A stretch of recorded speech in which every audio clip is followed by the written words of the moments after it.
what point did you look in the mirror and say, okay, I'm qualified. I have a skill set that's marketable and I can help these people. And what was that process like for you? We're all naturally going to have doubts in the process. Even if we do have the pedigree and every credential in the world that says so, it still takes just going forth boldly, right? One of my favorite quotes is fortune favors the bold. And that's so true. You just got to proceed forward boldly because the biggest enemy you're going to have is the one in your own head. It's going to try to pull you down and question yourself because you are always you. You're always going to remember yourself at your worst moments. And for some reason, that voice always wants to talk shit to you while you're trying to do good things, right? It's the ego looking out for itself. Here's how I always frame up sales. I need to sell what I have because what I have helps people grow their businesses.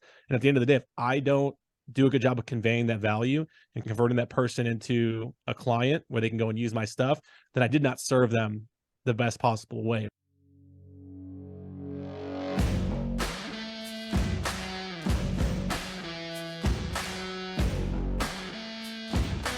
Welcome to the Spear and Clover podcast, the show where military mindset meets the spirit of the puppy.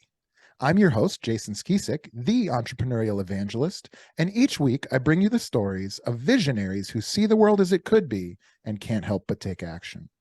If you're enjoying these episodes, please take a moment to subscribe, like, and review. This is the best way to stay in the loop when we drop new content. Don't forget, the conversation continues in our brand new Spear and Clover community group. Check us out on Discord or follow the link in our bio to join this free group for entrepreneurs or wantrepreneurs. This is where you get to join the conversation. You can get to know other followers of the show, hear more from our guests, and pick up resources that can help you grow your business. Hey, entrepreneurs, does any of this sound familiar? Have you hired only A players? Purchased the latest fire plays from so-called gurus, consistently almost become an elite organization, only to have it result in talented employees regressing to mediocrity, tactical plays spiking performance and then fading away quickly, managers losing discipline and hunger and then leaving or just coasting? Do you really think the difference between you and the industry-leading team is a hire or a slick new marketing play? That's the same tired crap my Chicago Bears have shoved down my throat for over 30 years. Meanwhile, the Green Bay Packers have had two coaches in 50 years, they've had two quarterbacks for 20 years, and they're a contender every single year. Many leaders buy the best playbooks, draft the best talent, and they hire the best coaches, and yet year after year, they return without trophies. Who could blame them? Most business coaches, consultants, and so-called gurus only sell tactical playbooks designed to provide a brief spike followed by a return to business as usual. The truth is, winning is simple. You need a clear North Star supported by managers and role players that have absolutely zero uncertainty about how they can help their team win today. Our simple program helps you become a dynasty organization from top to bottom. Dynasty Defined not only helps you structure a team that's capable of consistently winning championships, but once you do, they'll be writing their own playbooks, recruiting the best talent, and calling their own plays from the field. So, the choice is yours. Continue to hope that the next hire or brand new marketing play will finally solve all your problems, or commit to winning permanently, roll up your sleeves, and let's get started defining your dynasty. I am beyond proud to announce that we are now accepting applicants for Dynasty Defined. Cohorts are limited to 8 entrepreneurs and they fill up quickly, so head on over to spearandclover.com now and claim your spot. I can't wait to see you on the inside. There are 3 types of friends in life. There are friends you see from time to time and you're always happy when you do. Then there's those folks you think of as your best friends that you see all the time. You likely share hobbies or activities together and are actively involved in each other's lives. Then there are those folks that you think of, the third group is curious. These are the folks that you meet and instantly feel like you've known forever. You may not see them very often or even speak to them frequently, but when you do, it's like not a moment has passed. For me, Will Hurst is one of those friends in the third group. Will and I met at a mastermind years ago and struck up a wonderful conversation that has had many pauses and continuations, but has never stopped. Will has the incredibly uncommon combination of a brilliant mind and a giving heart. He always seems to be ruthlessly pursuing new knowledge and then immediately turning around and giving it to his tribe, which is freaking massive, by the way. Like me, Will has been an entrepreneur for many years. He's a former CrossFit gym owner, and he's the absolute best coach to other gym owners in the world. His company, Big Little Gyms, is the industry leader in helping micro gyms build their tribes and make a bigger impact on the world. please welcome my brother from another mother, Will Hurst. Will, how the hell are you, brother? I'm doing pretty good after that, man. Man, you've clearly gotten good at this with all these episodes so far. Oh, So hopefully thanks, I can man. live up to that in the preceding part of this podcast. Well, first of all, you honor me by coming on my show and sharing your wisdom with the audience. But secondly, I say this anytime somebody brings it up, I mention it. Shout out to Ryan Sprague. He's a good friend of mine, and I was a guest on his show, and he honored me with his intro. It was clearly not my bio. He had done some research, and it immediately made me feel honored. And I just think that's not done well often enough outside of funerals and weddings. So Will, you've honored me by coming on, and so I wanted to do my best to honor you before we got started. Knocked it out of the park, man. Thank you so much for that. Of course, brother. And I'm going to ask you for your opinion on my ad read later, because you and I can chop it up about that for hours. But first, why don't you start by kind of giving us a quick introduction of who you are, where you're coming from, and what it is that you do for a living. Yeah. So, as the intro mentioned, so my company's Big Little Gyms. My name's Will Hurst. My company's Big Little Gyms. We serve gym owners, micro gym owners specifically. I'd say probably 60, 70, maybe even 80%. I'd have to go and look what percentage of it is, but most of them are either CrossFit gyms or, non-affiliated functional fitness studios. There's some mix of martial arts gyms and other types of gyms as well. Pretty much almost exclusively like community-based group model gyms is what we serve. And that's because that's the world I came from prior. I ran a couple of these gyms and had a marketing background prior to even getting into that world, which we can get into and telling the whole story. But that's what I'm doing now, is essentially showing gyms how to do what I did prior, because I had a unique take on the way we did it. We weren't really trying to take from anybody else's playbook. We just had an amalgamation of things that worked for us that we felt like was unique. And after enough time of sharing it for free on the internet, gym owners were asking me how they can get access to it. And I was like, well, a time will come where we make it a real thing. And then we did. And it's been great ever since. Yeah. And I've watched it from the sidelines. Obviously, we've been very close friends, but we've also been competitors, right? So, I've watched what you're doing, and I'm like, wow, this guy really has it figured out. In an industry that's sort of defined by these strong tribal leaders at the center of these micro tribes, these gyms, right? Mm-hmm. How is it that you think you've become one of the very few people, and there are a few others, that we don't need to name, but there are a few others, but you, and more than anybody, all these tribal figures look at you and they don't throw stones. Instead, they join and they work with you, and they stay working with you. What is it you think about you and your message, or the way you go about helping these folks, that has taken such a very difficult group to unite and united them together?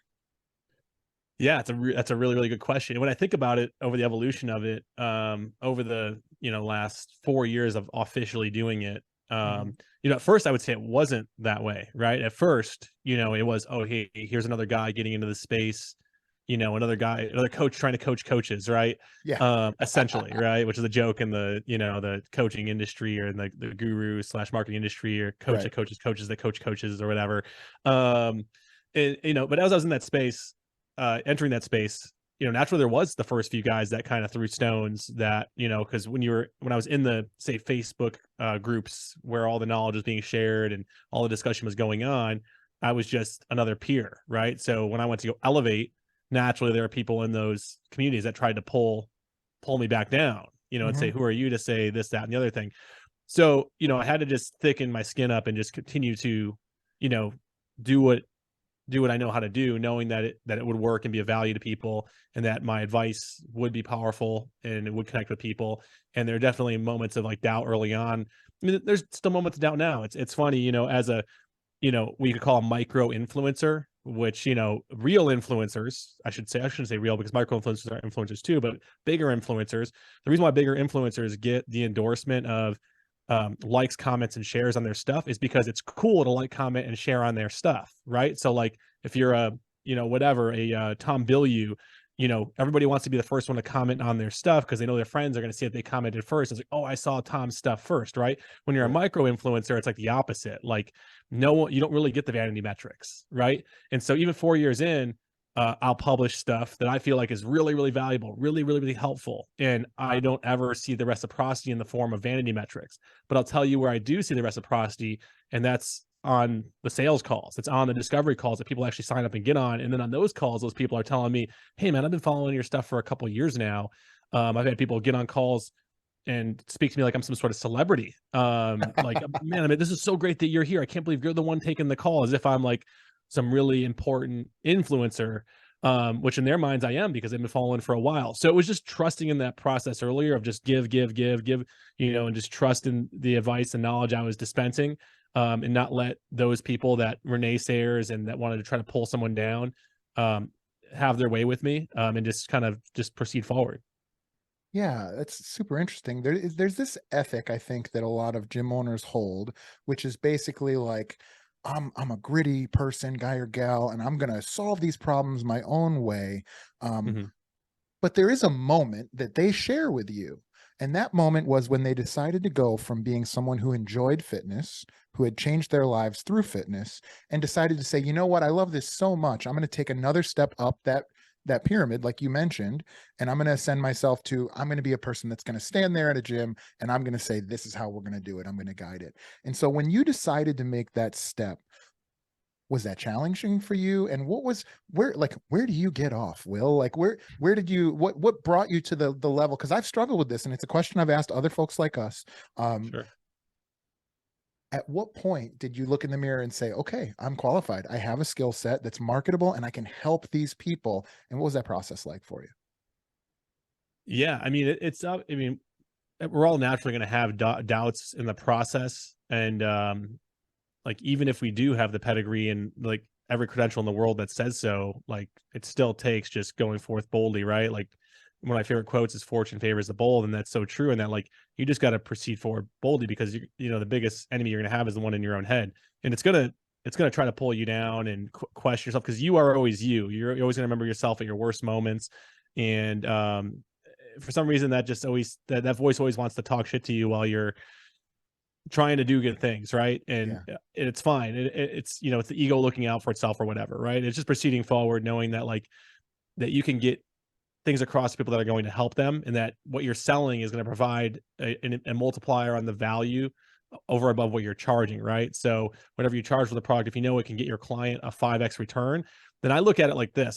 Here's how I always frame up sales is like at the end of the day, that's like my God-given duty, right? Like I need to sell what I have because what I have helps people grow their businesses. And at the end of the day, if I don't do a good job of conveying that value and converting that person into a client where they can go and use my stuff, then I did not serve them the best possible way, right? So like my job is to go out and do these things because I am serving people, right? And I can't allow my own mind to create doubt to prevent that from happening because that's how I'm going to serve mankind and the people around me and the people that can benefit the most from my stuff is by getting it out in front of them. And I can't let what other people say hold me back either, right? Like I can't let, and we all tell ourselves these stories of, who am I to go be this person or whatever. Um, and it's like, who are you to not be that person, right? Like everybody looks at people when they're already successful and have already reached some degree of success and think that they're always that way. But no, at one point they were sitting in a room just like you are now, right? And made a choice to just go. And we've seen people that you and I know mutually that were much smaller, almost micro influencers at one time that are now one of them who we both know is now one of the biggest personalities on YouTube and entrepreneurship space. Like that's huge. We've seen that evolution. So yeah, hopefully that answers your question. It does. And what I would say is like table stakes for that decision, like just to punch the ticket to even be in this conversation is introspection. It's asking yourself Yeah. questions about who you are and where you fit in the universe and how you can best serve other people.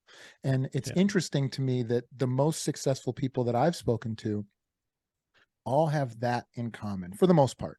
I think there's probably some narcissists out there that could say otherwise. However, Mhm. um, have you always had that introspection? I know you do a lot of personal development stuff, as do I. Have you always had that introspection, or is that something you had to acquire and practice?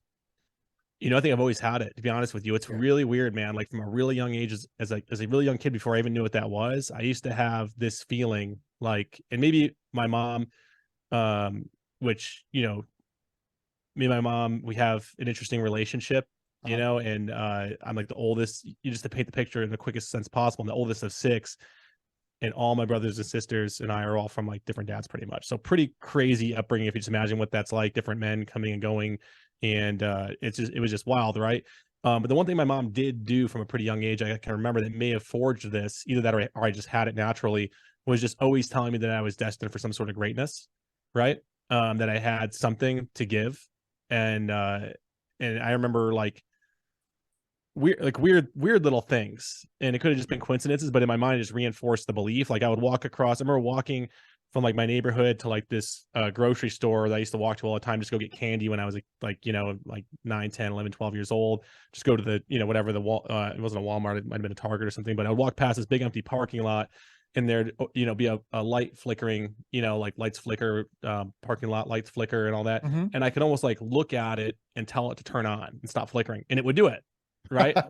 Like, Yeah. and it would do it like every time I would tell it to do it. And I was like, so I was always like, that could have been total coincidence. You know what I mean? Like, who knows? But just one of those things where like I felt like I had some like power. You know what I mean? Kind of a weird story, but like it's true. Like that stuff would happen. And so I just always felt like I was destined to do something that to bring something of value, right? And I still believe that. I still believe like that what I'm doing now is not the very best iteration of what I can provide to the world. I think it's a stepping stone. I think it's the best version of what I've done to date, and I think it's amazing. And I think it's got a lot of legs. But I think that that's going to ultimately be something that's going to elevate me to the next version. Like right now, this is just, even though we're successful and by most people's standards, they'd be really happy to be here. I'm looking at this and I am grateful for it. But I'm looking at this as like, oh, I'm just getting paid to learn with the next set of skills that I'm going to be needed at the next level.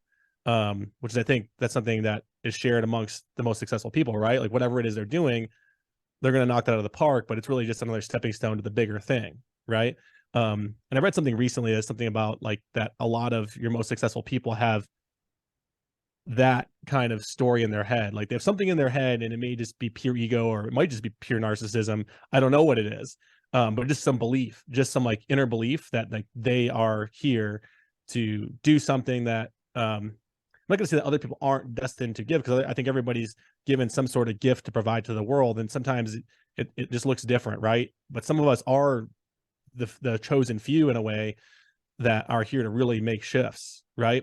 And I think that that has to be true, right? Because in nature we can't all be built the same. Some of us have to be built to be the leaders and the ones that are going to go boldly forth. I mean, your your Christopher Columbus's or whoever leaves their like homeland, comfortable homeland, and just is going to go into this like sea that they can't see the end of, and just like say to themselves, yeah, I'm the one that's chosen to go do this and find this new world.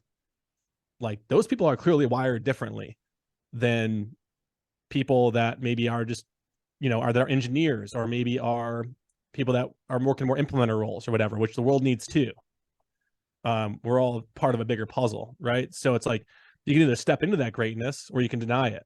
And I kind of look at like, well, no, I'm going to step into that, because I think I do. I think I have maybe been given that skill set, and maybe it's from a nature standpoint and how we're wired. Maybe some of us have more dopamine receptors that we have to feed, so that just drives us to go out there and like kick over more rocks and see what's underneath.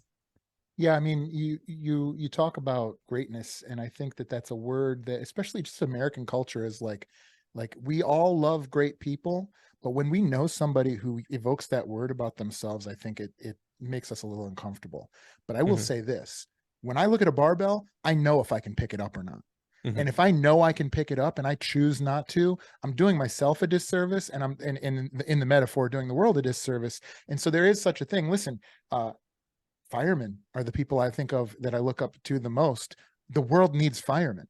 Is it likely that one fireman is one day going to put out all the fires forever? Probably freaking not. But there is a world in which a great entrepreneur, an Elon Musk, or Nikola Tesla, or one of the any of these people, can actually make massive impact and change the course of the human race. And so it's one of those things, like you said, the world needs firemen. The world needs mothers and fathers and teachers and builders and all those things. Mm-hmm. But if you know you can pick up the weight, and motherfucker, you can pick up the weight. You got to do it, man. And so Yeah. that's why when I was thinking about writing this intro for you today, that's what came to mind, was not only your relentless pursuit of what is the next technology, insight, tactics, strategy, person, book, seminar, mastermind. Every time I talk to you, you're expanding your sphere of knowledge. But it's not just that. I know a lot of smart people. I know some really, I know smarter people than you, Will, smarter people Mhm. than me. They're smarter than people than me out there, Jay. Get out of town, right? But it's the combination of that, and I'm watching you immediately take it off of your plate, chew on it for a minute, and then give it to the next people. And I think Mhm. that's what creates, and I'll use the word greatness, right? That's what creates greatness. And you can be great at knitting, and you can be great at being the president of the United States, and there's an infinite number of great things you can do in between. But it's Mhm. just so refreshing to see people like you that are out there doing the best they can to try to do great things. And so there's no question there. So we'll reset the table with a little bit of a question. Why is it that me and you do all of the same things that are completely not to do with business? We are talking on a very similar microphone, on the same microphone arm. Not that long ago, you had this mustache. Whenever Yeah. we meet, you've read the same book. We've been to the same vacations. What is it that, what is that thing? And I'm sure anybody listening to this probably has somebody in their life like that. So what do you think that is? I'll answer that question, but I'm gonna add one more layer to it. You're wearing a melon hat, and I literally, up until I got on this podcast, I was wearing a melon hat. I I just have the decided to put lighted this right one on here. just because this is the one I just chose to wear. I like that it Yeah. says culture and and all that on it. But yeah, no, too many similarities. We're like, we definitely have different skill sets, you and I, and we're Mhm. both out to equally great at the things that we are gifted with. But in regards to like the things me and you like to research and the hobbies we like to get into, it's like almost the same stuff all the time. And it's like, so I'm not surprised at all that our relationship continues to blossom despite like even extended periods of time where you and I don't talk to each other. But it's in regards to what was the root question there at the end again? Why Sorry. is that? What is that phenomenon? Why is it that you and I seem to solve even very minor problems in such a similar way? And I Yeah, I agree mean, that we have slightly different skill sets. yeah, no, absolutely. And it was crazy. We both recognize that in each other too, which sometimes amongst friends, it's actually hard for people, when you make friends with someone, you're close to someone, like I don't know what it is that changes in the dynamic, but like the other person can no longer like witness your greatness, I guess. Like it's Mhm. law of proximity, right? You're too close, you know too much about the person, which you definitely know most everything there is to know about me because we've had some deep conversations. But Sure. still this day, you can still say Will's really, really great at this, and I can say Jason's still really, really great at that. I would never try to, whereas like other friendships I have after a while, because they know enough about me, they can no longer recognize that same greatness anymore, or they'll think they're just as good at it because now they know me, right? Yeah, there's like a Uh, benefit to being a little bit at arm's length. Like you and I are just yeah, busy dudes that live geographically separate yeah, and are busy guys. And yeah, yeah, this is how our relationship goes. I have a few people yeah, in my life like that, but that's yeah. interesting. Yeah, Yeah, go ahead. to answer the question, though, I think it is just like a birds of a feather flock together kind of thing, right? There's a few people in my life that I've met like yourself, and we even know some of those other people mutually, and also communicate with those people individually. That like, yeah, they're in a lot of the same stuff, and I think it's because I mean, there's definitely a segment of content and material and that like guys like us are going for. We're also being marketed similar stuff, so there's Yeah, probably less coincidence to it than we think. yeah, That like sure. we're getting the melon hat ad because they target guys that watch, Ed Milet and Tom Bilyeu and Tony Yeah, Robbins and sure. all these guys. Like they're targeting the guy that wants to spend $80 on a baseball cap. Um, Yeah, so like there's probably some that's my marketers thinking right there, right? Like it's probably not coincidence. We're probably all targeted to wear the same stuff because we're all yeah, listening to the same podcasts and shows and then yeah, discussing those things. And then meanwhile, our phones are listening and serving us the same ads. yeah. Yeah, and then and to that point, but sort of contradictory to that point rather, Sure. things like this was not marketed to me. I went out and I did research and found what I thought would be the best solution to this small problem that I had.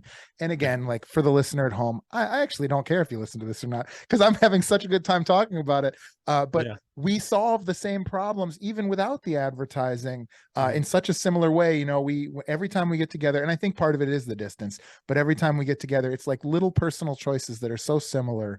And by the way, just to the listener who's probably getting a little bit bored with our mutual appreciation of one another, to that listener, I hope that you have this in your life with somebody, because it's such an interesting thing. I don't have a need from Will, and I don't think Will has a need for me. And so when our ships are at the same island for a few days, man, it's magic. It's really a good time. And it's been that way since the night I met you. I met you at the Barbell Mastermind many years ago. And the very first night, me and you and Kenny Kane and Mike Bledsoe and all those guys chopping it up into the wee hours, and it's that conversation's never stopped for actually a couple of folks that I met that night. Yeah, absolutely. It's interesting how those relationships have blossomed. It's funny, those original masterminds we were at, like everybody that was there is kind of like doing big things now. Which is, I'm sure at some point we probably can talk about the power of those kind of gatherings and the butterfly effects they have on people's lives. But I believe there's definitely there's the logical explanation of what I already mentioned, how we might, all be hunting the same information, so seeing the same stuff. But then there's also just the magic of, whatever the higher power is that pulls us all together. In that, if we are all blessed to do big things and create shifts, then we're not going to do it alone. Either we're going to either consciously choose to like surround ourselves with the right people, or just by like going into certain environments, we're going to surround ourselves with the right people by accident almost, right? Going to the Barbell Business Mastermind back then, I was looking for a friend like you, right? You know what I mean? I was looking for friends like some of the other guys we met, like the guys you mentioned, Kenny Kane, Mike Bledsoe, who I became great friends with as well. That's what I went there looking for. I was like, it sounds, people would almost say this is a bad thing. Like, it kind of feels like I bought my friends in a way, right? Like, but I kind of felt like if that's what you want to call it, sure, call it that. Yeah, but that's what you do when you play hockey when you're a little kid, or whatever else. Yeah, but I didn't really buy my friends. So I didn't like pay you directly to be my friend, but like I bought the ticket to go to the room where like the people like me were going to be, that were doing similar things at the time, and the only other people that bought that ticket were people that were thinking the same thing. So we all pretty much like bought our way into this room, and then because it was the right room and the right environment, which the guys at the time back then did an amazing job curating that environment, and they had a tribe that we all were aligned with, it brought the right people together. So it's like, it's sort of not a mistake that we became friends, because it's like, well, we all ended up there for a reason, I agree. And I would even ask you to take this further for us.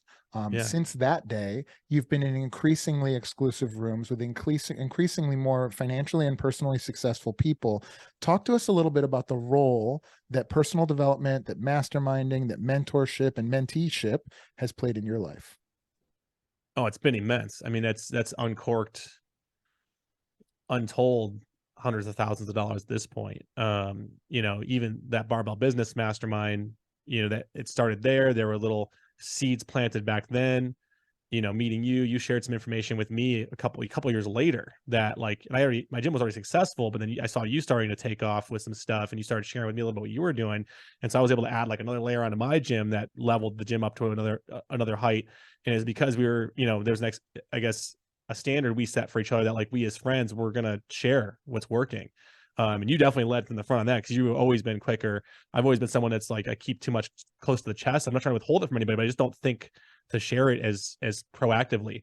And it's one of the things something I learned from some of my best friends like yourself, of like, oh, I need to make sure, like, if Jason says he's struggling with something and I have something I can share with him, that I'll share it, right? That I'll be aware. And it's not always that I'm not trying to share, it's just I'm not self-aware of like, oh, I need to like dig into my, do I have something I can give Jason that can help him, right? Or any of my friends, right? And that's where the relationships I've gathered from those things have been huge. And then directly going to those events and in those rooms where we're getting like pragmatic, practical, and even high level, both clouds in the dirt, advice and application of things we're trying to like figure out, right? Like trying to hear a different perspective on something, because so much of what determines success is really just like, the paradox of choice and the decisions you make, right? Sometimes you wait too long on something because timing is half of success, right? So sometimes you have the right idea, but it's just you wait too long to deploy it, or or you're too early, right? So it's like getting in the right room where you can get feedback on those things. We can get different perspectives, little gold nuggets. Just removing yourself from the environment is huge. I'm a big NLP guy. I love neuro linguistic programming and like studying all the different schools of thought around NLP, which people will talk about NLP and talk about it as if it's one school of thought. It's not. Actually, NLP is like originally when it was founded by the original psychiatrist, it was like there was multiple iterations of what they all thought NLP was. There was the Gregory Bateson, I think, and then there were like 2 or 3 other core guys that started that all had different philosophies on what neurolinguistic programming is. And one of them, the Gregory Bates model, or no, it's DILTs. It's the Bates and there's the DILTs. So DILTs has the logical levels of change. On the logical levels of change, the most foundational thing that you can do to change behavior and capabilities and identity is to change someone's environment, right? So just getting in a different environment will like allow you to fast track change, behavior change, capabilities, and what's possible, like the things you can actually go and do, and your identity, right? If you want to shift your identity, if you want to literally step into this character that maybe you're trying to curate for yourself, if it requires it for whatever's next, because say you want to go be an influencer, like being an influencer, like you have to kind of curate a character that you step into, and it's some version of yourself. It's like the best version of yourself that you're going to put out there. But sometimes we struggle with fully stepping into those shoes. So going into the right environment might just be what you need to uncork and give yourself permission to step into it. And I've definitely done it where like, short form content, for example, recently, like it's been around for 2 years now with TikTok and whatever, maybe longer. I don't know when they started doing these, reels and shorts and all this stuff on the internet a couple years ago, but there's been so much new stuff over the last decade all the time that like I was reluctant to like, okay, bite off another way of doing things. And I was like, I'm not going to do it. And then I went to a live event, a mastermind, and I was like, that's it. I'm just going to do it. I'm going to set my prejudices and judgments aside and my reasons to not do this aside and just do it. And I did it. And I've been publishing these shorts and they're getting a lot of traction, and they're getting people to show up on discovery calls because they're people that maybe were consuming shorts that weren't consuming my longer form stuff. So like, like these things just permit you to change and make adjustments and change your behaviors and break beliefs. At its best, what is marketing? What is brand building? What does that represent from like a real reality, like in the world perspective? So what is good marketing? What does it mean when somebody says good branding? What does that mean to you? What it means, well, so people don't really like to be sold things, right? Like in general, when people think about being sold, it's generally like an average person, when you ask them about getting sold something, it's generally the story's told in a negative light. This guy sold me this thing and took advantage of me most times, right? It's very rare that someone speaks in the language pattern, in the context of being sold something in a positive way. Occasionally, if it's someone's growth minded like me and you, we might talk about it in a positive way. Oh, this guy sold me this thing and it was amazing, but that's not normal. Right. And most of who we're selling to are not people like us, right? It's mostly normal people that are going to generally look at being sold something as a negative thing. So we know that people don't look like being sold things, but they love buying shit. Like they love buying stuff. Like Apple's the biggest company in the world. They sell more than anybody, but they've done a really good job of building brand in a way where like they make people feel like they want to buy it. Right. So like they're not having to sell anything, but people buy it. So I think that's what really good marketing and good branding does, is it makes people want to buy things for their own reasons, versus where people look at sales as like trying to convince someone to do something for your reasons. Right? Does that make sense? Perfect sense. To follow onto that and kind of bring in a little bit on social media, what is the difference between running an ad campaign and running a really killer social media campaign over the course of time? Ad campaign, wouldn't those be kind of you mean social media? I mean organic? Yeah. Okay. So, I'm sort of doing breadcrumbs here. I'll just come out and kind of bring out my topic, right? So what I'm thinking is, in some sense, if I run ads with a discrete call to action, and I basically walk up somebody through a journey in that ad, at some level, we still realize we're being sold to. but we Mhm. benefit as the entrepreneurs because we're actually saying, oh, and by the way, as great as it would be for you to feel like a cool military special ops guy, you can buy these cool short shorts with tiger stripe camo on the bottom or whatever. Mhm. And so that's like an acute ad. Whereas with social media and with influence, the thing that we're selling is a little bit more nebulous. And Mm. so you sort of put down your weapons a little bit and you go like, hey, look, I'm not going to sell you anything here. But wouldn't it be great if we all banded together and worked out hard and came up with this universal ethic that was virtuous and we could Yeah. bond around it? All of a sudden you see very similar results. Again, you're not selling somebody who's been following you on Sure. social media for a year and is Yeah. liking everything you do. And so I guess that's what I was sort of looking for in your eyes. What is the Yeah. shift like for you when you, and you do both, right? But what is the shift like for you when you try to take somebody through a journey in a short period of time, like an ad campaign, versus when you try to make someone feel like they're living your lifestyle, which is what Mhm. we all kind of hope when we follow Will Hurst on Instagram and social media. Sure. Yeah. So yeah, I mean, definitely the longer form, like, selling a product or a service that's, A, probably higher ticket, and B, more of a consulting or hybrid model. It's going to change their business. Like, that person needs to come onto that initial call already probably having had some trust built. So it's a longer tail game, right? It Mm-hmm. is, a series of Gary Vee calls it, jab, jab, jab, right hook, right? You can call it different things. And but essentially, like, it's gaining trust, having this person being relatable to this person, like, knowing that what the problem is. So that's the biggest thing, right? At the end of the day, like, he who understands the problem the best in the eyes of the potential buyer will be the one to probably earn the business, right? Like, if they know that you understand the problem the best, because you can talk all day about how your solution's the best, but, like, if you can't relate to the problem, then, like, you can't insert X solution, right? So, it's first kind of that problem agitate, talk about, knowing what it's like, right? As a gym owner, I know what it's like to, you know, open your gym, coach all the classes every day, do that for a couple years, really, really enjoy those early days, and then eventually reach a point where I'm not making enough money to, like, really feel like I'm making the highest and best use of my best money making years, and then have to figure out, okay, how am I going to turn this into an actual business versus being a self-employed person?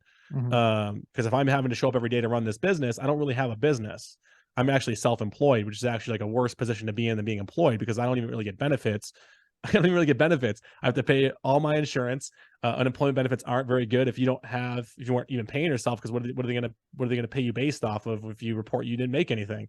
They're gonna give you the bare minimum, right? So you actually have the worst possible situation being self-employed.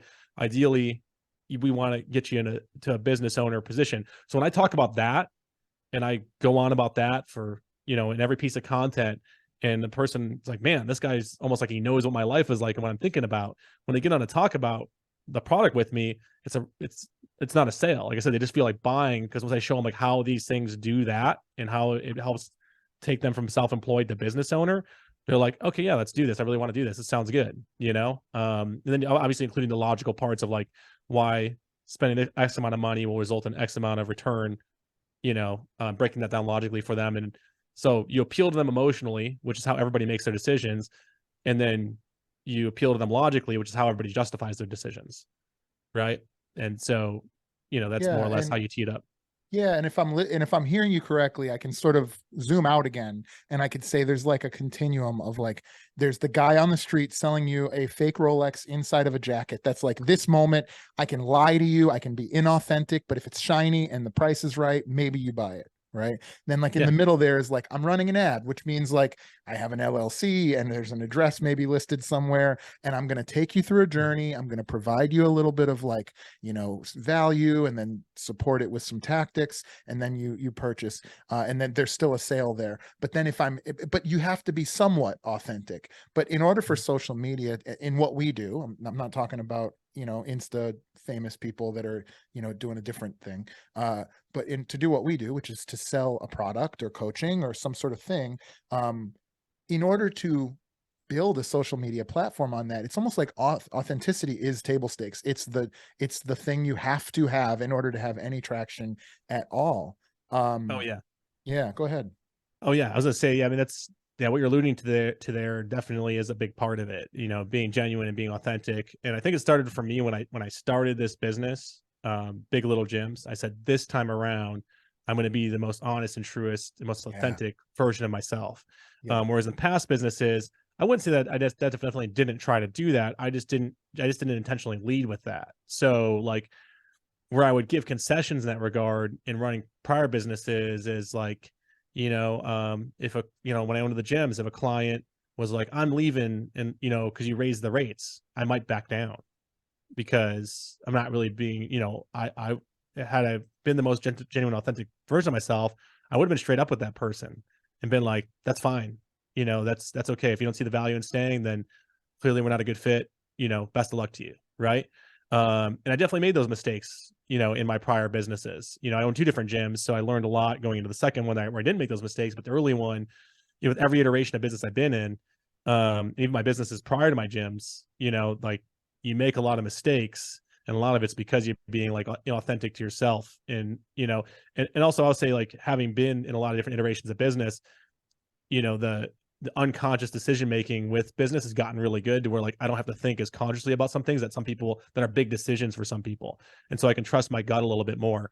And sometimes that is in like content, like in the content I'll put out there, it can cut a little bit sometimes. Like the stuff I put out there can cut a little bit. And actually I found the stuff that cuts the most is the stuff that also gets the most like, something I'm almost a little scared to post sometimes. That's like kind of like calling some behavior out that I know a lot of my clients actually make. And I'll even have clients afterwards that are active clients like message me and be like, hey man, were you talking about me? Cause that's not cool. And I'll be like, do you feel like I was talking about you? Cause I was not talking about you. But if you feel like I was talking about you, then that's a different discussion than if I actually was talking about you. Cause I wasn't talking about you. But if you are performing that behavior, then that obviously needs to change because it doesn't change what I'm talking about being a problem. Yeah, it's funny. The one of the biggest things, like when I talk to Donna or anybody about this, one of the biggest things that I think is different than me and you is your willingness to throw stones at what is incorrect in your view. By the way, I'm reading these comments that you make in a group or on an ad or whatever it is. I see all your stuff. I'm liking it, and I don't disagree with any of it. But you're the guy that will stand up and say it, and I admire that about you. Yeah, and I'll say it's worked in drawing. I didn't intentionally do that to draw in people, but what I've learned about marketing since starting to do that, because originally it was just being authentic, and then as I've learned about marketing and what draws people, what creates an attractive character, is like that. You know what I mean? Like being like having a set like a mission or a set of beliefs and values, and like boldly challenging anything that out there that might go against that. So I would see in a Facebook group two gym owners going back and forth, like essentially stroking each other off about something that I believed was completely untrue, but they're saying to each other because it's almost like they're too close to the wall. They've been in the gym, they've been in their gym so long that they're like telling themselves this thing that's not true about business because it's a gym. Oh, we own a CrossFit gym, so it's different. It's like, no, it's not, guys. Like it's not that different from like every other business ever that's worked this specific way to find success. You're just telling yourself that story to justify to continue having the behavior you're having that got you here. And you somehow think that that's going to work out in the long run when it's not. You're just going to dig your hole deeper. So I think for the benefit of everybody, I'm going to be the guy that says, no, that's not true. And it's going to get uncomfortable and I'll probably be the bad guy for a minute. But then what's funny is everybody lurking in the background watching, they're booking discovery calls to get on calls at will, because they're like, man, this guy's fucking real. You know what I mean? Well, Like people recognize truth too. And what you're saying isn't untrue. I think that's maybe the nuance of the skill that I think you have that I'm only really starting to come to understand, which is like, I'll defend it if you'd like. If you'd like to discuss it or debate it, I'd be happy to have that conversation. You just have been bold enough sooner. So out there right now, somebody that's a 22-year-old version of us is listening to this conversation and they want to get to your seat. What does the next 10 or 15 years look like for somebody on that path? And what should they be doing with their time to prepare? Yeah. So I could tell you what it looked like for me, because that's how I would probably do it over again. I wouldn't change it. And that's what I would also tell someone else to do. And of course, this is just one guy's opinion and how it went. But, I was 21. This is my opportunity to kind of backfill some of the story here for people. I was 21. I was living in Michigan. I had a girlfriend at the time in a relationship that was just convenient. living in a crummy apartment in Royal Oak, Michigan. And all my best friends basically got together and were like, we're going to go to college. And I'm like, I don't want anything else to do to college. So you guys go on and go to college. And so they all went to Arizona State University and left me behind in Michigan. And I was like, I love cars. I'm going to go work at this, auto performance shop selling high performance like parts because I knew about cars and all that stuff. But this is going on like the middle of Another a thing murky. that we did the same. Go ahead. Yeah, exactly. And but it's in this middle of this murky winter. My buddies, are in ASU, and they're calling me every weekend, telling me about the scene down there. And this is 2005, 2006, and like Arizona State just won like at the time Playboy magazines were still something people read back then apparently. They used to give out the Party School of the Year award, and that was a big deal. If a school got that school would basically flood with enrollees the next year after. And that happened with Arizona State.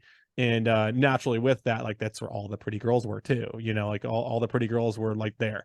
So my buddies were not messaging me because we weren't text messaging back then. It was more phone calls still. And they would call me and they'd be like, yeah, man, like, I'd be like, well, what are you guys doing down there? Like, is it cool? Are you having a good time? Like, oh yeah. On Tuesday night, we hung out in this hot tub with all these pretty girls. And then on Wednesday we did it again. And then on Thursday we went to a different hot tub with more pretty girls. I'm like, what do you got? What is going on? And I'm 21 and I'm like looking at my life, I'm like, okay, like, and it was, at the time, Detroit was kind of like, that's when like all the bad press about it being like kind of a, pit of despair and, basically of the black eye of the country at the time. The media was just having a field day, just kind of pooping on Detroit. And I was like, there's no opportunity here, unless I pretty much want to like go to school and get like an engineering degree and maybe work, in an engineering department, or I work on like an assembly line or some low level, like blue collar work, which is again, nothing against people that do that. It just didn't sound like what I really wanted to do and where like I could thrive the most. So I was like, can I come out west with you guys? Like, I'm not going to go to school, but I'd love to get out there and get on my feet.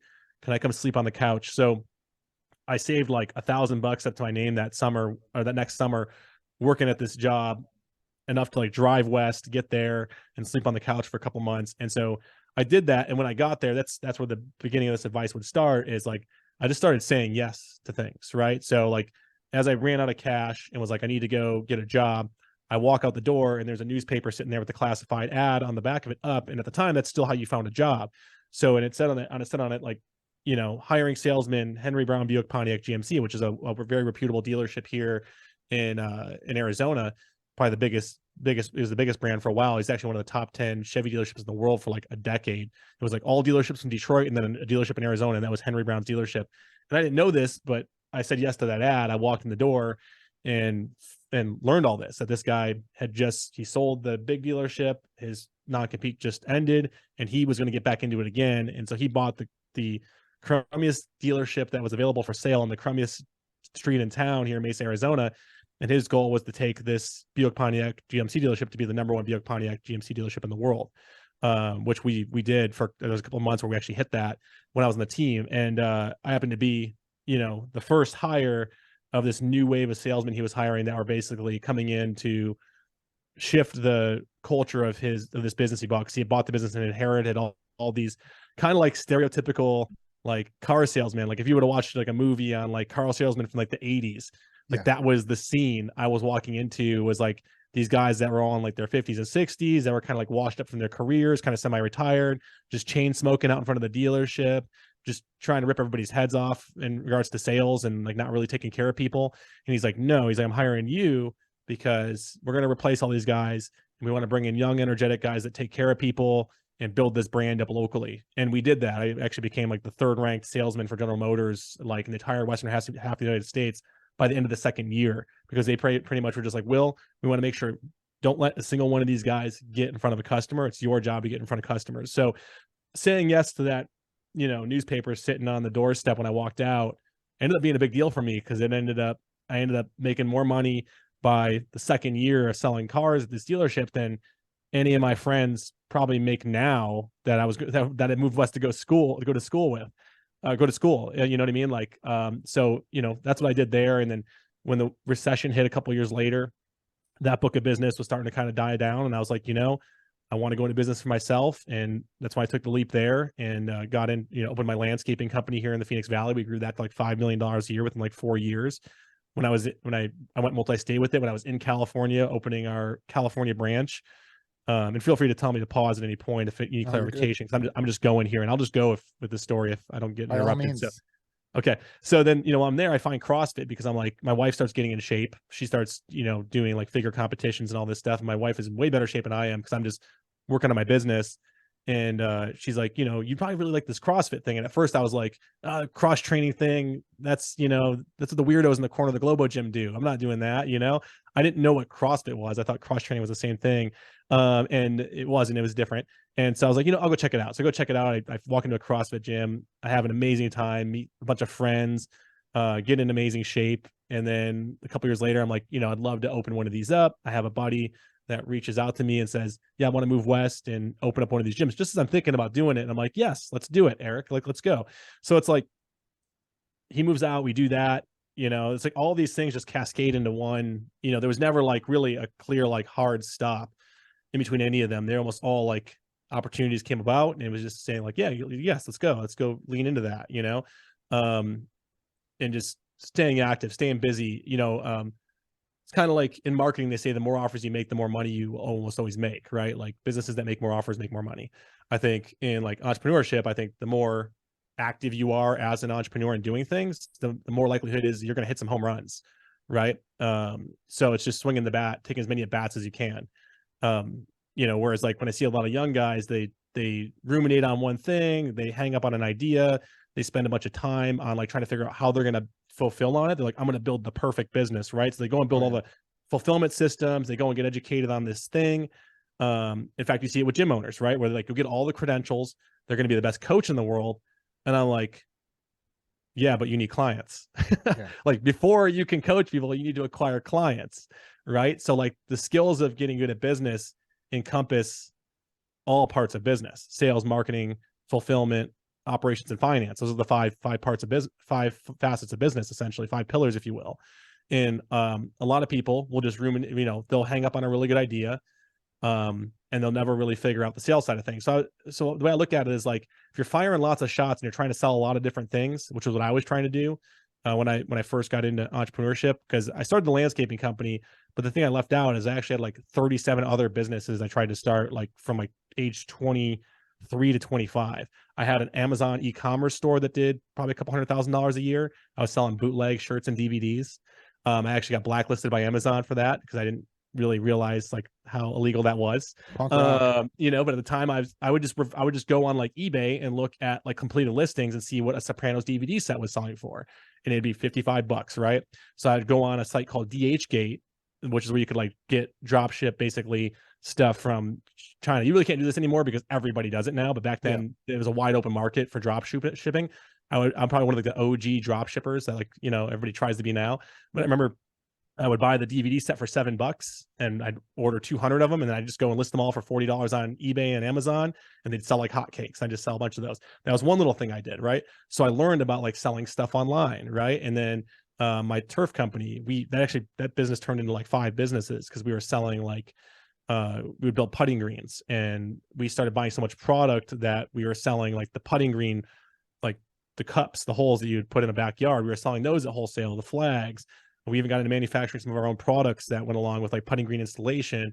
We were wholesaling. We were buying so much product from our manufacturer that they wanted us to be like a West Coast wholesaler to our own competition. So we would, like, anybody that beat us out on a job, we would still make money on the job because we were selling them the product they were going to go install on the job. So even if we didn't get the install, we got the wholesale, the product sales. So it was just selling a lot of different things, all different times. And so when the right idea came along, figuring out the sales part wasn't hard because I had already sold so many different things, so many different ways, whether it be on the internet or in person or, however, I just was very comfortable with selling things and figuring out how to make an offer and how to assemble things and market it. Whereas people typically do it the opposite way. They're like, I'm going to go, with this idea and trying to build the perfect business. And then they go and launch it and it's like crickets. And I'm like, if you were smart, you probably would have just thrown an ad up for whatever the product is for like 500 or $1,000 or whatever, test it, see if you get the result you're after. And if you do, then go build the product. You know what I mean? Like sell first. Right. Okay. I like that. I'm gonna narrow in the focus a little bit though. I think a lot, and I hate to pull like the generational card, so that's not what I'm trying to do if you take it that way as a listener. I feel like today most entrepreneurs that are most young men and women, but honestly more men that I've spoken to, that are in their young 20s. They want it right now. And so what they want to do right now is build the empire. And you hear Gary Vee talk about this a ton. I think that's the message he, I think, deals with the best. But I'd love to hear your take on this. Would you recommend to that person that they do some element of a mentorship where they go work for a car dealership, they go work for an entrepreneur, they go learn the trade and then hang a shingle and launch a business? Or would you rather see them, if you were recommending it to somebody, trial by fire, learning to sell, creating a product and building it? What do you think would be better for somebody today with the technology at hand? Yeah. So the two biggest businesses out of all the businesses I started, the turf company, how I launched that one, it was interesting stories. Growing up in high school, the only college level course I decided to take was this landscape technology course because I just loved outdoors and landscaping. And I was the weird kid in my backyard, like building a putting green, Cool. testing different types of grass seed and stuff like that when I was like 9 years old. Like I just was that much of a nerd back then. And so, fast forward to when I'm making money as a car salesman, I paid this company to come out and put artificial grass in. They come out, they install it. I watch the entire job. I watched my dog a couple of days later rip the job up because it's this little puppy that he just rips the turf out of the ground. And I paid $10K to have him install this. And then I call that company. They don't want to come out and service it. So I go to the trash bin and pull the wrapper from the turf out of the trash bin. I call the number on the wrapper. I call the company to say, hey, these guys won't come out and service the job. Will you sell me the product so I can fix it myself? Because these guys aren't coming out. The guy's like, well, we can't. You're not a wholesaler. I'm like, well, they're not coming out. So tell me what the minimum is I need to order. They're like, this is where I already start learning about MOQs. They're like, which is a wholesale term for like minimum order quantity. They're like, you got to buy a minimum 150 square feet. I'm like, okay, how much is it going to cost me? They're like $300. I'm like, I paid $10K. The product's $300.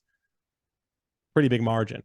So the very next thing I did, this is 2007, and like I had gotten familiar running some Facebook, not Facebook ads because they weren't existing yet, but there was Google ads. I'd done some pay-per-click advertising at the dealership when I was selling there. So I was like, let's just see how easy it is to acquire a customer for this before I ever know how to install it.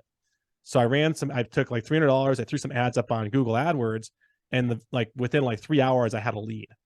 And I call the guy and he's like, yeah, I'm looking at this turf stuff. Can you come out and bid my job? I'm like, yeah, I'll be there in 3 hours. So I go to his house and I'm like, I just picked a number out of thin air. I'm like $5 a square foot. He's got like 1,000 square feet to install. So I'm like, let's just see if he pays $5,000 for this job. He does. He writes me a check for half. I don't even have my contractor's license yet. I don't even know how to install the product. I watched it. I know how to get it, which is probably the hardest thing to figure out is how do I source the product? Because I figured that out because these guys didn't want to service the job. And a week later, I was out there installing his job. I made $2,000 in the job, right? So that's one example of sell first, right? And essentially, some products you do need to have an MVP. Like there are some products where you do need to have an MVP, and that's probably what this is more of a case of.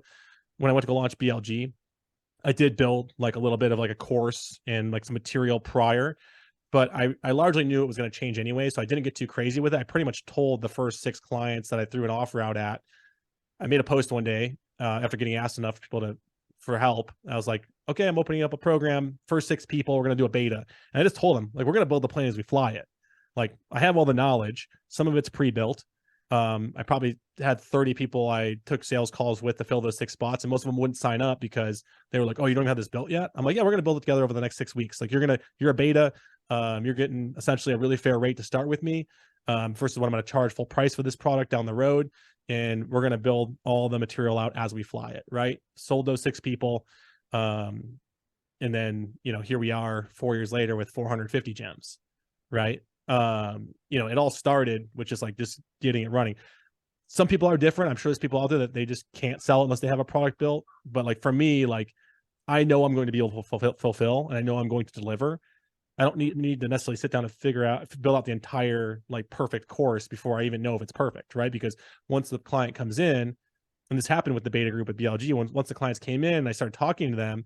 I thought I knew what it was, and I was mostly right, but there were a couple nuances that I picked up on in the initial fulfillment processes, interviewing those clients, talking about what their businesses were doing, and how we're going to, help them grow their businesses. I realized some of the beliefs I needed to break were different than I thought they were. So it allowed me to create better content with that initial like fulfillment model that I had. Love it. I'm gonna run to the bathroom real quick. We'll cut this part and then I'll be right back. You got it. Yeah. Just I have a couple more questions I want to You get to. got it. Yeah, no worries.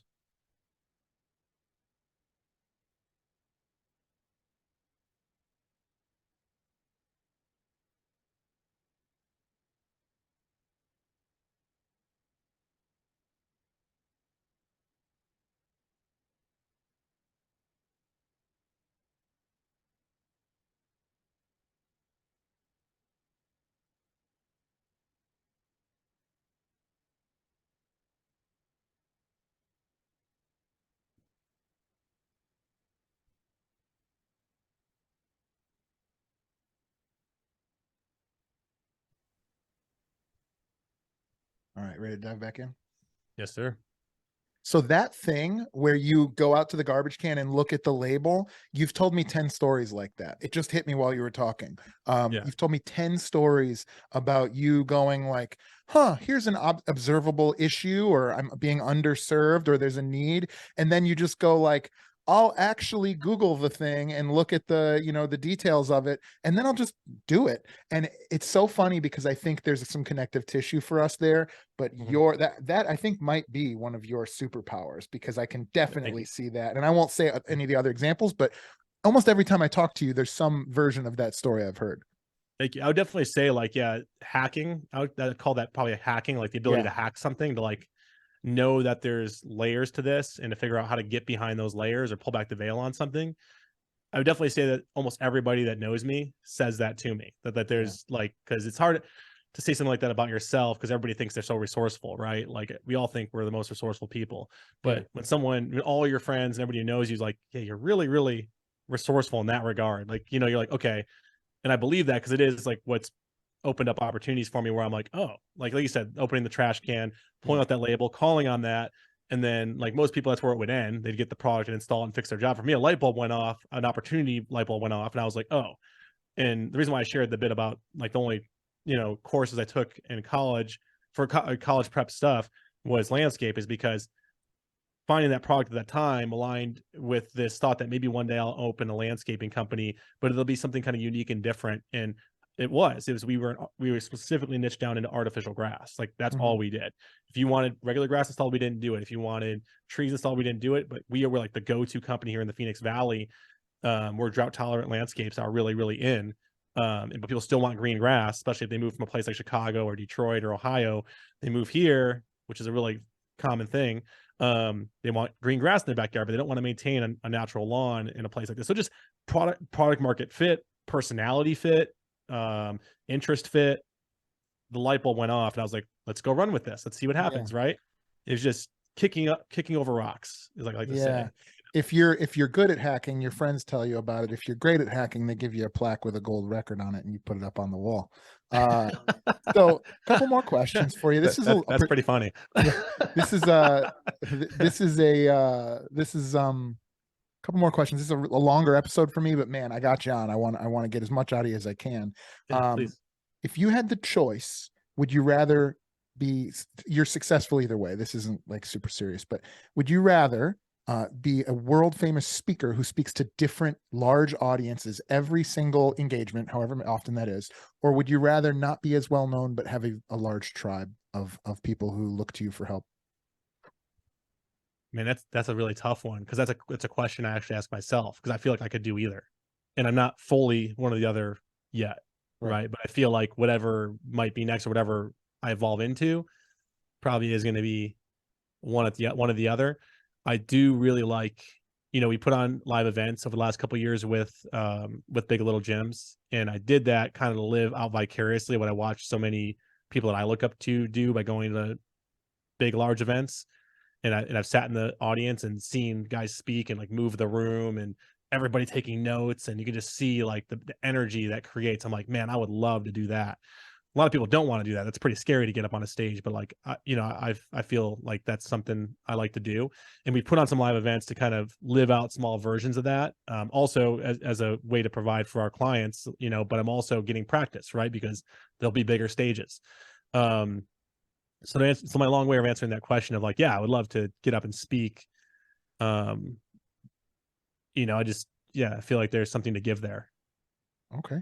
How has fatherhood changed you as a leader and as an entrepreneur?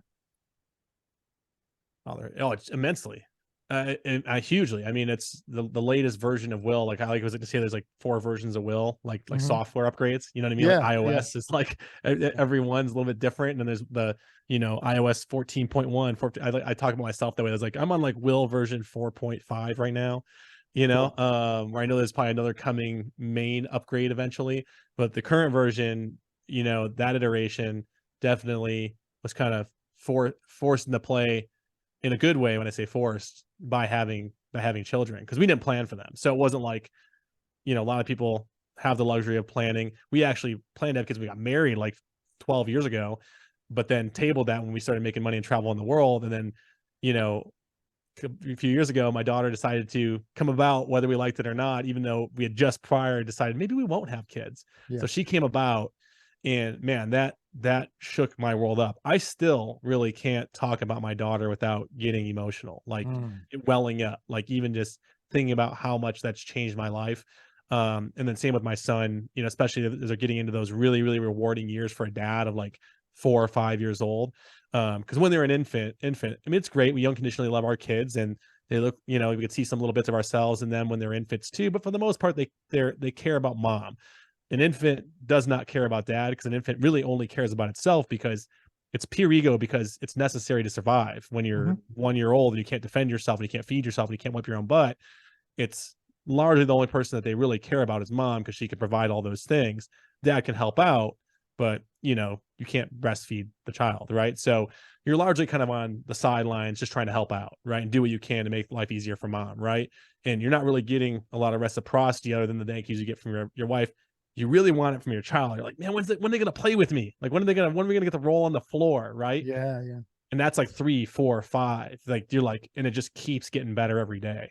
And once they finally do start rolling with you on the floor, once they really do start like, you know, uh, loving you, right? Like and reciprocating and all that stuff. And I never, the way I look at it with my kids is they don't owe me anything. They don't have to love me. It's my job to love them unconditionally. If they want to love back, then I know I'm doing a good job. So when I do I hear want to like, stop you there because yeah, I think that's a really powerful thing that you just said. yeah. But go ahead. Oh yeah. No, that is. I mean, that's a huge, I would say, kind of core value type of thing. Is that like, Yeah. like I think how a lot of parents do it wrong these days is they expect their kids to love them simply because they had them. And I was Mm. like, and I look at it like they didn't choose to come into this world. Like they didn't choose to. I mean, maybe through some divine way they did or whatever, right? But like as far as we know, like they showed up because something we did, right? Like we did the deed and they came about 8, 9 months later because that's what we did. So they're here now, right? And they're subject to all the things that happen into this world now, right? And that's a life. So, at the end of the day, like I don't, they don't owe me anything, right? They don't owe me. There's no guarantee of love being given my way. All I can do is love them unconditionally. And if I do a good job, then they'll let us know by telling us they love them or that they appreciate us and all that, which my daughter's very stingy about that. Like Oh yeah. she no, I said that in a joking way. Yeah. She's like her mom, where it's like you have to really go over the top for her to say she Yeah. loves you. Yeah. But when she does, it's very heartwarming. You know what I mean? So To your point that you made though, it's interesting while you're saying that it made me realize something. So for me, and I think we share this, you have your family that you're born to, and then you have your family that you choose, right? And some folks you were born to, and some folks you weren't, right? And we'll just leave it at that, right? But by treating the family that was born to you as one that you're trying to get to choose you mm, probably will go through and behave differently. It's one of the reasons why I think CrossFit gym owners are good managers and leaders of teams is because we don't pay people a lot of money. And so we have to kind of use a lot more carrot than stick. Right. And yeah, so like I go through my life talking to people and treating people as if they could quit me at any moment because they're free thinking people.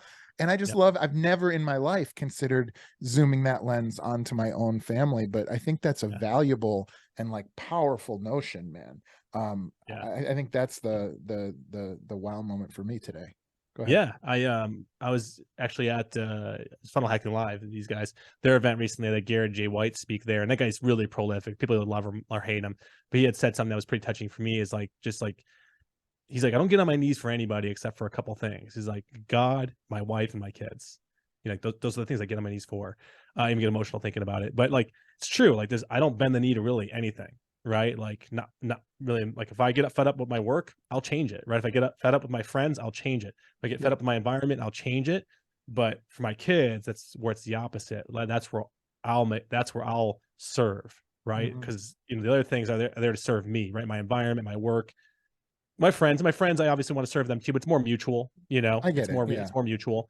But the very few places, the couple places in my life where I am subservient is there, right? So yeah, and I look at it that way, and you do approach it completely different. 'Cause I think a lot of people have kids to fill their own personal void, right? A lot of people are delaying having kids these days, but what do? They go get a dog. And that's because the dog gives you unconditional love, right? Yeah. They go get a dog, and the dog will kiss you and love your face because it's dependent on you, and Yeah. like dogs are affectionate animals, right? And like a lot of people would rather have a dog than a kid because a kid won't necessarily give you unconditional love back. They don't have to, and they don't think that deeply when they're really really young. It's a learned behavior, right? You teach them how to be people that give love and know how to receive love, Hmm. and that's I think a lot of the problems from our modern society is it's grown bigger than it probably is designed for. Probably stem from a lot of parents having kids to fulfill their own needs. They want to have kids because they want to feel love. It's like, well, no, you don't have kids to get love. You have kids to give love. And if you do a good enough job serving them in that regard, you will feel all kinds of love in return, like an infinite amount, right? That's beautiful, man. There's two questions that I ask everybody that comes on the show, and I'd like to ask you those two questions now. Are Yeah. you ready, Will? All right. So, question number Yeah. one: if you had access to unlimited financial resources, how would you profitably grow your current business? Profitably grow my current business where it's at right now. So I'm very much in a phase where like infrastructure is becoming really, really important. I think most businesses can probably grow to their first million with a self-employed leader, right? Someone who's kind of working in and on the business all the time. I've done that a couple times now. Like 3 times, I think now, where I've grown a business to $1 million without really any help besides maybe like outsourcing a couple things, and just being resourceful there. But now you start to enter those phases, 2 million, 3 million, for most businesses. And it's a different scale depending on the kind of business and what exactly you're selling. But that seems to kind of be the threshold where most businesses start to need to invest in like infrastructure, right? So for me, that's what I would do is I would invest in infrastructure. I would try to hire the most talented people I could for positions and start to fill in slots on the organizational flow chart. And that is what we're actively doing right now. So just trying to hire the right people. The only thing that's different is we don't want infinite cash. And we also don't have infinite time, which I probably look at is even more important in that, like, sure, I don't mind paying someone really, really well, but I also don't want to waste my time hiring the wrong person. So where I might, if I had infinite amount of cash for every one of those roles, I'd probably hire 3 or 4 people and kind of pit them against each other. Where, you know what I mean? Like to more or less make sure we have the best person by the time that that's sorted out. Right. Yeah. And I probably fast track that process versus like right now, with what resources we do have, we can invest pretty heavily, but we can't go that quite that crazy where we could have 5 different roles with 5 different people competing for each one, and we're paying each one of them for an internship period to figure out who we're going to keep. That'd be a pretty big investment. And that's probably the way I would do it if I was really going to accelerate things. Besides investing in your program, of course, Jay. Well, and I'm gonna ask a follow-up question to that. First of all, thank you. But I'm gonna ask a follow-up question to that. Do you think cash can accelerate that problem? Because we both know people who've had very quick financial success, and you can read their glass door. It ain't great. And so Sure. my Yeah. question to you is, does it even matter? Like, I know that I asked you a question and you gave me what I think is a very good and true answer. Do you think Mhm. cash can really accelerate that process, or do you think there's just going to be turbulence unless you figure out the way to find good core value fits and stuff? I think for most people, it depends on what the goal of the business is. And I say most people because there are exceptions to this, but they're very rare. If you're trying to build um, a business with a lot of culture and you're really attached to it and you're really involved and you care a lot for it, and it's not just strictly a business venture, it's a business venture, but maybe, you might want to be a little more patient with that, right? It's not a money Mm-hmm. thing. It is, hire slow, fire fast, right? Like I'm Yeah. going to take that's kind of what we're looking at right now is kind of taking our time. There's definitely pressure, it definitely hurts in some places, and there's definitely the ball being dropped occasionally because, we don't quite have that seat filled, but it's not enough to where it's, we can't fix that when it happens. Right. So like we're being a little bit patient with that process, and it does hurt because we probably could use someone like tomorrow in some of our roles. And there's probably roles that if we hired for would probably uncork potential revenue for like new potential products we could fulfill on, because I just can't fulfill on those right now, but I know I could sell them. Right. So like, I'm kind of like, do I go and sell that anyways and just try to patch it and then shove someone in, you know? And then the other, that's one way. And the other way is if you're just building a fast growth company for evaluation, then absolutely cash. So that is the game. It is, they really only have 4 types of leverage. Naval Ravikant's book, which is freaking amazing, by the way, Jay, I don't know if you've read it yet, but he talks, it's like the modern Rich Dad, Poor Dad, and the best version I've seen of it today. I've seen so many people try to knock off Rich Dad, Poor Dad in the last 20 years. Naval Ravikant's book, which is rewritten by, like, it's basically not even written by Naval, Tim Ferriss and Eric Jorgensen, which are like. And what's the name of that book? It's called the Almanac of Naval Ravikant. Okay. And he just rolled it out recently. And, but I'm reading it, and it talks about the 4 types of leverage, which are people, cash, code, and attention. Those are the 4 leverages. And then he ranks them. And he's like, in the old school, for a long time, 200 years ago, it was people. It was people is what you would leverage, right? 200 years ago, if you could leverage people, that were the richest people in the world, right? Now that's a pretty normal thing. Almost every business leverages people, right? It's still not enough. Small businesses especially don't leverage people enough, but that's the lowest of the 4 main types of leverage. That's the lowest one.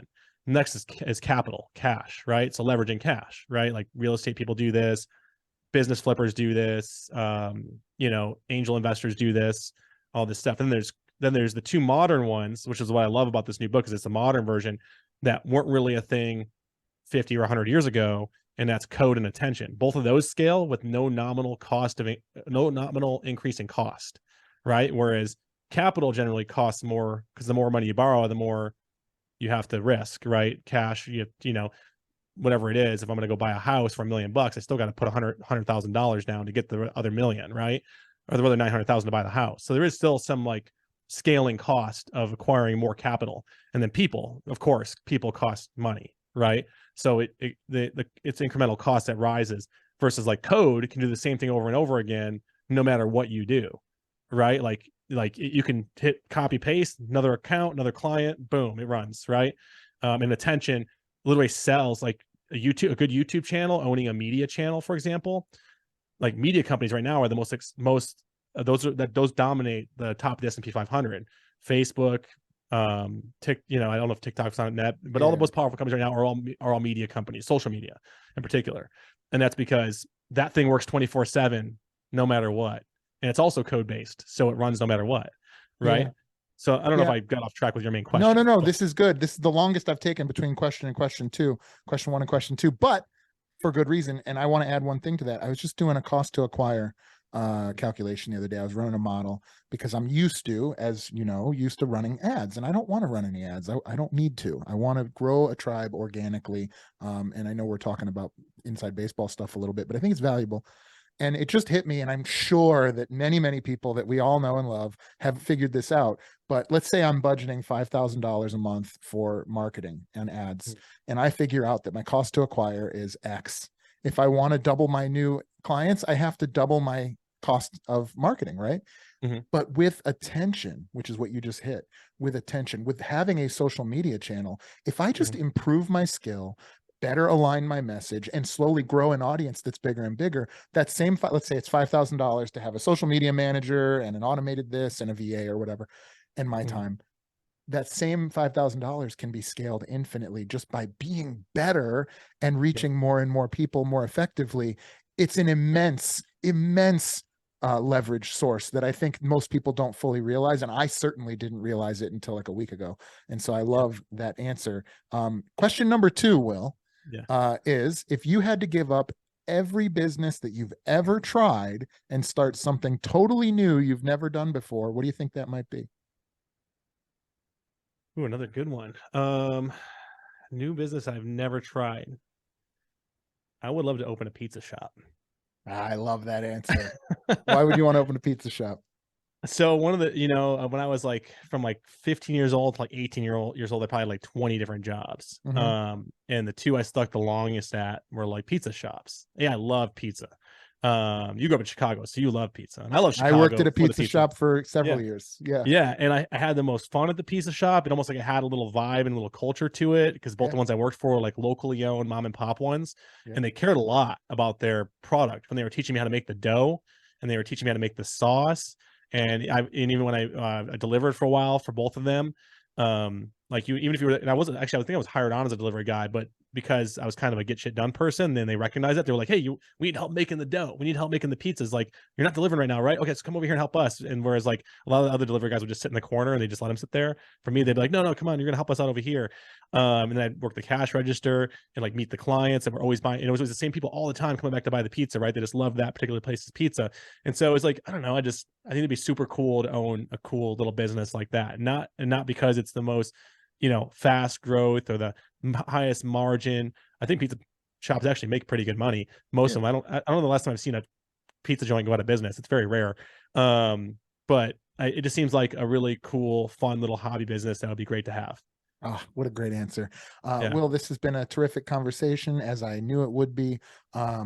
Do me a favor. Somebody, if you're still listening, we're almost an hour and a half into this. If you're still listening, it's for a reason. And so where can those folks who definitely want to hear more from Will Hurst, where can they find you?